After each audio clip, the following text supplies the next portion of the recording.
In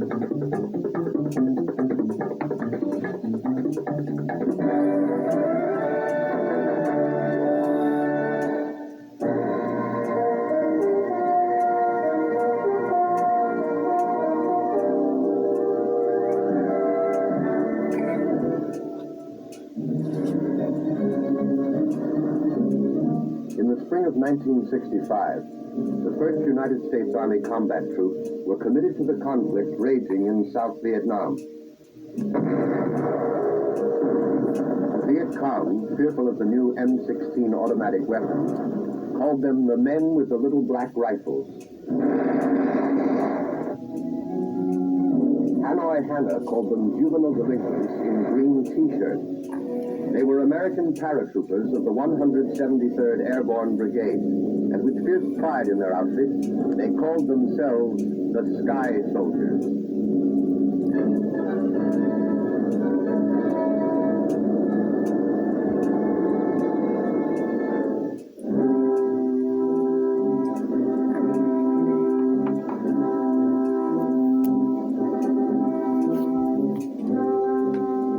Just back from Vietnam, a freelance correspondent documents the story of the unusual breed of fighting men known as the Sky Soldiers. To learn their story, he lived with the paratroopers of the 173rd Airborne Brigade, followed them through the steaming jungles and rice paddies of South Vietnam, where they have made history.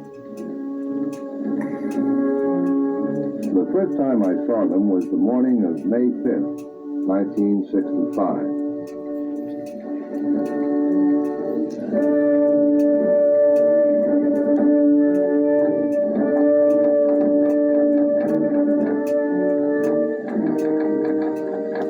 A seemingly endless stream of big-bellied silver C-130s began landing at Ban Hoa Air Base, about 18 miles northeast of Saigon.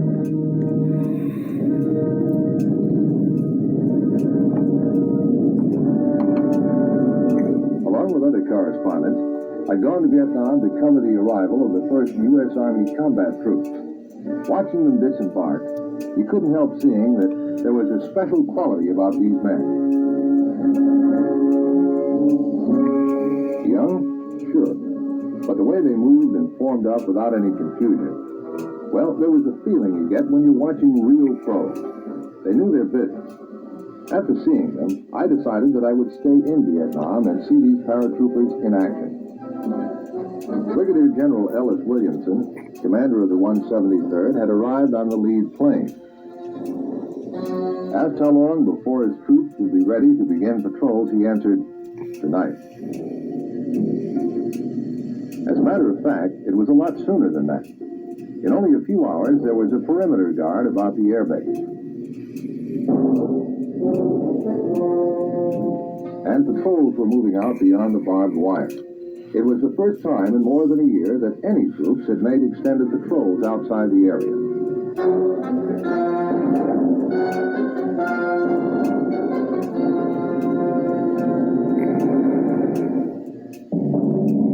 Besides setting up brigade headquarters at Ban Hoa, a task force was landed at Bung Town. It consisted of an infantry battalion with engineer and medical units, and its job was to secure and defend that airfield.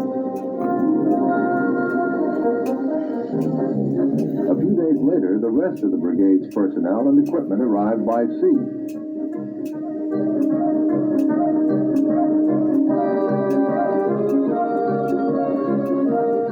They proceeded by road convoy to Ban Hoa. Now, with all of its men and equipment, the 173rd was set to get rolling.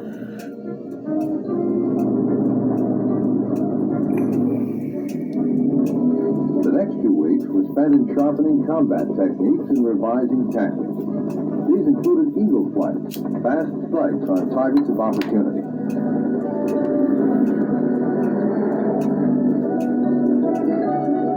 And foot patrols in hostile areas.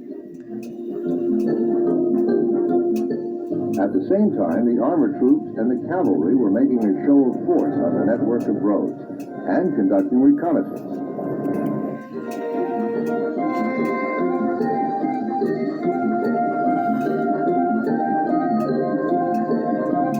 Once secure, the roads came alive with native transport.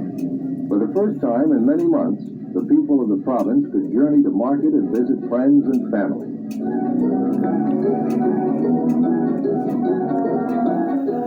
The 173rd is a separate brigade, meaning that it's not part of the division. It's self-contained, the 1st Airborne Brigade to be so classified. At that time, the combat units consisted of 2 battalions of infantry, an artillery battalion with 3 firing batteries, a cavalry troop, and a company of armor. Combat support units included a medical company, a company of engineers, a maintenance company, signal and communications units, transport, supply, and administration. Independence of movement was provided by 2 platoons of troop-carrying helicopters and a gunship platoon.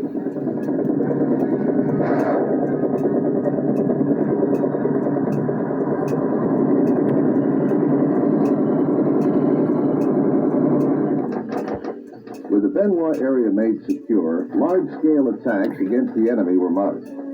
The largest of these took place at the end of May and employed nearly all of the combat units in the brigade. The infantry, artillery,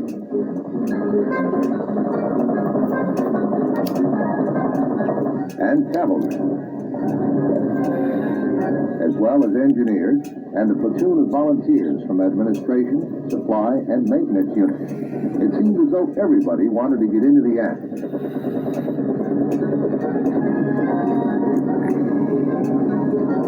The operation was strictly an infantry-type air mobile assault. The landing zones had been pounded by the Air Force. Then, minutes before the task forces arrived, Army gunships of the brigade made a final sweep.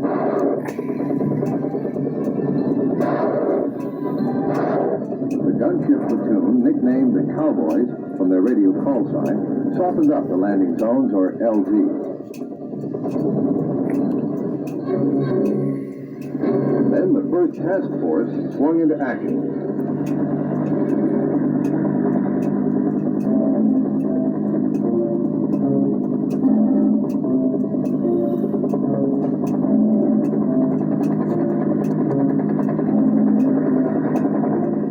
It was made up of cavalry, engineers, support troops, and artillery.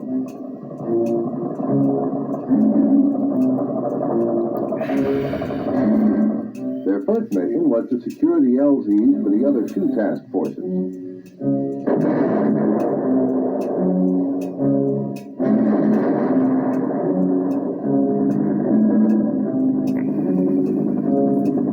When the other 2 task forces landed, the first elements were already in high gear. The operation got underway quickly and efficiently. You had to be impressed. Young as they were, these men moved like veterans, like pros with years of experience. Officers and enlisted men all worked as a team. You don't get this good just by accident. There must be a good reason. I hadn't yet discovered just what it was.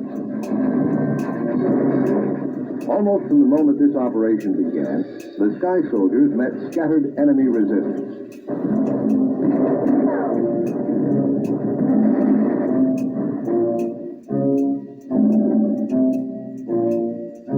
Day after day, for 4 days, the brigade moved ahead.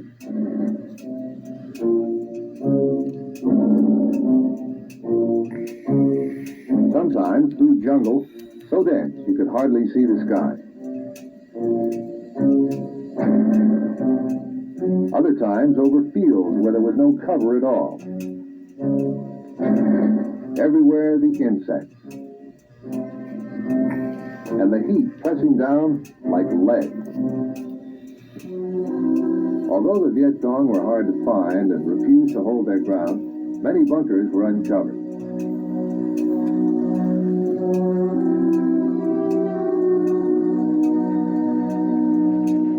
strong base camps were rendered useless, and the supplies captured to distribute to local villagers.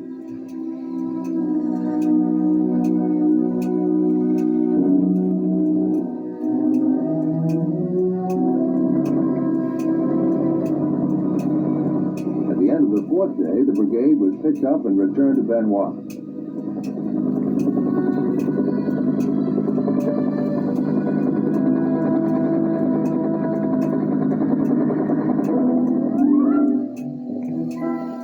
The only way to get to know an outfit is to stay with it in camp as well as in the field.